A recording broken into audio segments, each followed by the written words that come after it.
Hi hello ನಮಸ್ಕಾರ. ನೀವು ನೋಡ್ತಾ ಇದ್ದೀರಾ ರೈತ ಬಾಂಧವ ಕಿರಣ್ ಯೂಟ್ಯೂಬ್ ಚಾನಲ್. ನಾನು ಕಿರಣ್ ಅಂಗಡಿ.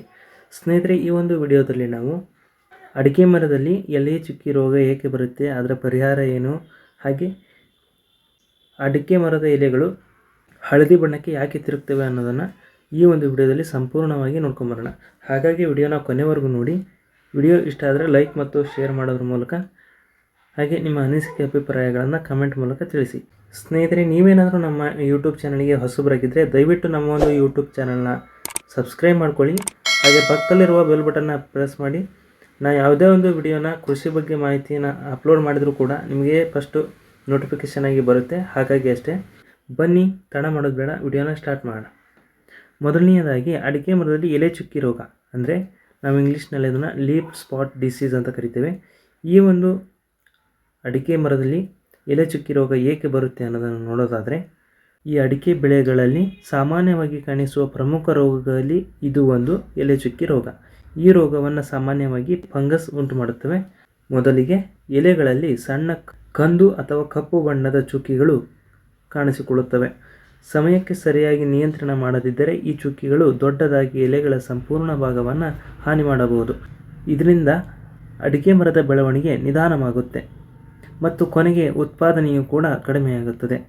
ರೋಗದ ಪ್ರಮುಖ ಲಕ್ಷಣಗಳನ್ನು ನಾವು ನೋಡೋದಾದರೆ,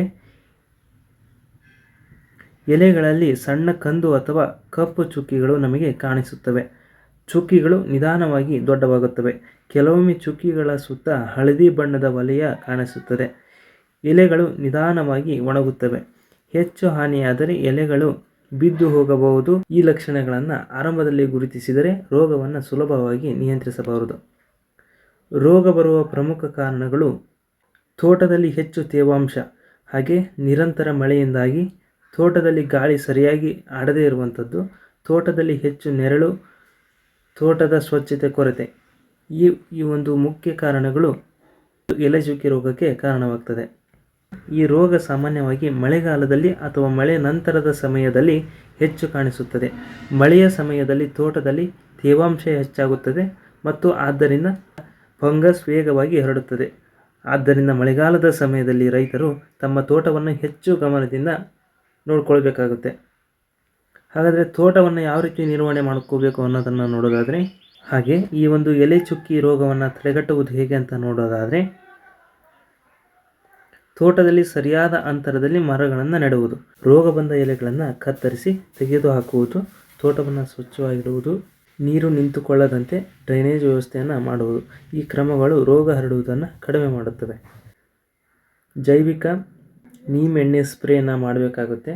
ಹಾಗೆ ಗೋಮೂತ್ರ ಆಧಾರಿತ ದ್ರಾವಣ, ಅಂದರೆ ನಾವು ಪಂಚದ್ರವ್ಯ ಅಂತ ಏನು ಕರಿತೇವೆ, ಈ ಒಂದು ಇದನ್ನು ನಾವು ಸಿಂಪಡಣೆ ಮಾಡಬೇಕಾಗುತ್ತೆ.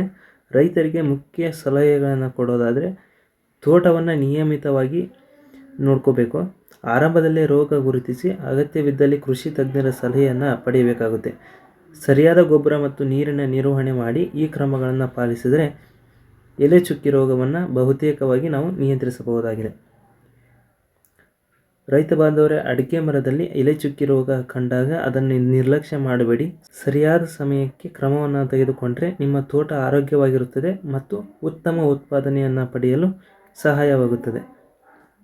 ಬನ್ನಿ, ಇವಾಗ ಅಡಿಕೆ ಮರದ ಎಲೆಗಳು ಏಕೆ ಹಳದಿ ಬಣ್ಣಕ್ಕೆ ತಿರುಗುತ್ತವೆ ಅನ್ನೋದನ್ನು ನೋಡೋದಾದರೆ, ಅಡಿಕೆ ಬೆಳೆಗಾರರಿಗೆ ಒಂದು ಸಾಮಾನ್ಯ ಸಮಸ್ಯೆ ಹಾಗೆ ಪ್ರಮುಖ ಸಮಸ್ಯೆ ಅಂದರೆ ಅಡಿಕೆ ಮರದ ಎಲೆಗಳು ಹಳದಿಯಾಗುವುದು. ಈ ಸಮಸ್ಯೆಯನ್ನು ಕೆಲವರು ಸಣ್ಣ ಸಮಸ್ಯೆ ಎಂದು ನಿರ್ಲಕ್ಷ್ಯ ಮಾಡ್ತಾರೆ. ಆದರೆ ಸರಿಯಾದ ಸಮಯದಲ್ಲಿ ಗಮನ ಕೊಡದೇ ಇದ್ದರೆ ಅಡಿಕೆ ಮರದ ಬೆಳವಣಿಗೆ ನಿಧಾನವಾಗ್ತದೆ. ಕೊನೆಗೆ ಕಾಯಿ ಉತ್ಪಾದನೆ ಕಡಿಮೆಯಾಗುವ ಸಾಧ್ಯತೆ ಇದೆ. ಈ ಸಮಸ್ಯೆ ಚಿಕ್ಕದಾಗಿ ಕಾಣಿಸಿದರೂ ಸಹ ಸರಿಯಾದ ಸಮಯದಲ್ಲಿ ಗಮನ ಕೊಡದೇ ಇದ್ದರೆ ನಿರ್ಲಕ್ಷ್ಯವೇ ಸರಿ. ಆದರೆ ಇದರ ಹಿಂದೆ ಇರುವ ಕಾರಣವನ್ನು ತಿಳಿದು ಸರಿಯಾದ ಕ್ರಮ ತೆಗೆದುಕೊಳ್ಳುವುದು ಬಹಳ ಮುಖ್ಯ. ಅಡಿಕೆ ಮರದಲ್ಲಿ ಹಳದಿ ಎಲೆ ಕಾಣಿಸಿದಾಗ ಸಾಮಾನ್ಯವಾಗಿ ಎಲೆಗಳ ಬಣ್ಣ ಹಸಿರಿನಿಂದ ಹಳದಿಗೆ ಬದಲಾಗ್ತದೆ. ಕೆಲವೊಮ್ಮೆ ಎಲೆಗಳ ತುದಿಗಳು ಒಣಗುವಂತಾಗ್ತದೆ ಮತ್ತು ನಿಧಾನವಾಗಿ ಸಂಪೂರ್ಣ ಎಲೆ ದುರ್ಬಲವಾಗುತ್ತೆ. ಈ ಸಮಯದಾಗ ಮರದ ಬೆಳವಣಿಗೆ ಕಡಿಮೆಯಾಗಬಹುದು.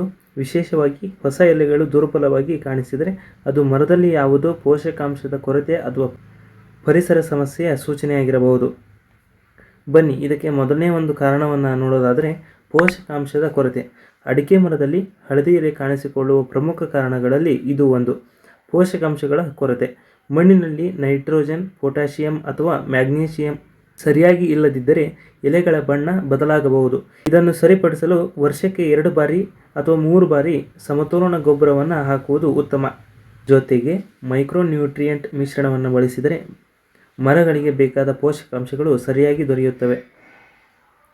ಇನ್ನು ಎರಡನೇ ಕಾರಣವನ್ನು ನೋಡೋದಾದರೆ ನೀರಿನ ಕೊರತೆ ಅಥವಾ ಹೆಚ್ಚು ನೀರು ಮರಗಳಿಗೆ ಹಾಕುವುದು. ನೀರಿನ ಸರಿಯಾದ ನಿರ್ವಹಣೆ ಇಲ್ಲದಿದ್ದರೂ ಅಡಿಕೆ ಮರದಲ್ಲಿ ಈ ಸಮಸ್ಯೆ ಬರ್ತದೆ. ತುಂಬ ಕಡಿಮೆ ನೀರನ್ನು ಅಡಿಕೆ ಮರಗಳಿಗೆ ಹಾಕಿದರೆ ಮಣ್ಣು ಒಣಗುವಂತಹ ಸಂದರ್ಭ ಎದುರಾಗುತ್ತೆ ಮತ್ತು ಬೇರುಗಳಿಗೆ ತೊಂದರೆ ಉಂಟಾಗಬಹುದು. ಅದೇ ರೀತಿ ಹೆಚ್ಚು ನೀರು ಇದ್ದರೂ ಬೇರುಗಳಿಗೆ ಹಾನಿಯಾಗಬಹುದು. ಆದ್ದರಿಂದ ಮಣ್ಣಿನ ತೇವಾಂಶವನ್ನು ಸಮತೋಲನದಲ್ಲಿ ಇಡುವುದು ಬಹಳ ಮುಖ್ಯ. ಸಾಧ್ಯವಾದರೆ ಡ್ರಿಪ್ ಇರಿಗೇಷನ್ ಮಾಡಿದರೆ ಉತ್ತಮ. ಇನ್ನು ಮೂರನೇ ಒಂದು ಕಾರಣವನ್ನು ನೋಡೋದಾದರೆ ಕೀಟ ಮತ್ತು ರೋಗ ಬಾಧೆ. ಕೆಲವೊಮ್ಮೆ ಏನು ಮಾಡ್ತವಪ್ಪ ಅಂದರೆ ಕೆಲವು ಕೀಟಗಳು ಮತ್ತು ರೋಗಗಳು ಕೂಡ ಎಲೆಯನ್ನು ಹಳದಿಯಾಗುವಂತೆ ಮಾಡ್ತವೆ. ವಿಶೇಷವಾಗಿ ಎಲೆಗಳನ್ನು ಹಾನಿ ಮಾಡುವ ಸಣ್ಣ ಕೀಟಗಳು ಇದ್ದರೆ ಎಲೆಗಳ ಆರೋಗ್ಯ ಹಾಳಾಗುತ್ತದೆ.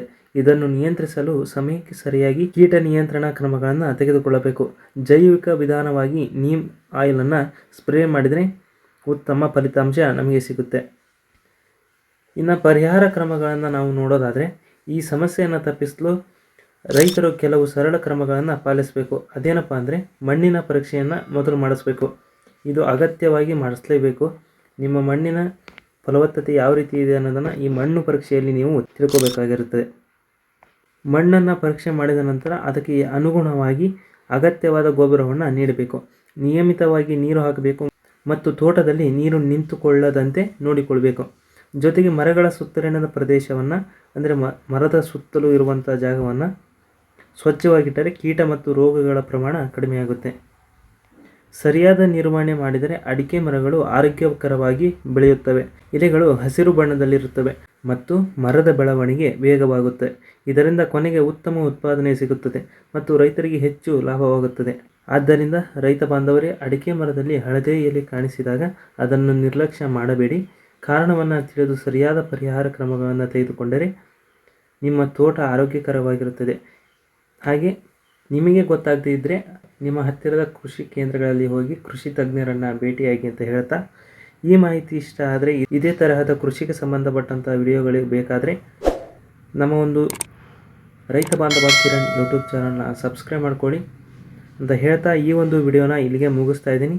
ಮುಂದಿನ ವಿಡಿಯೋ ಯಾವ ಒಂದು ವಿಷಯದ ಕುರಿತು ಇರಬೇಕು ಅನ್ನೋದನ್ನ ಕಮೆಂಟ್ ಮೂಲಕ ತಿಳಿಸಿ ಅಂತ ಹೇಳ್ತಾ ಈ ಒಂದು ವಿಡಿಯೋನ ಇಲ್ಲಿಗೆ ಮುಗಿಸ್ತಾ ಇದ್ದೀನಿ. Thanks for watching.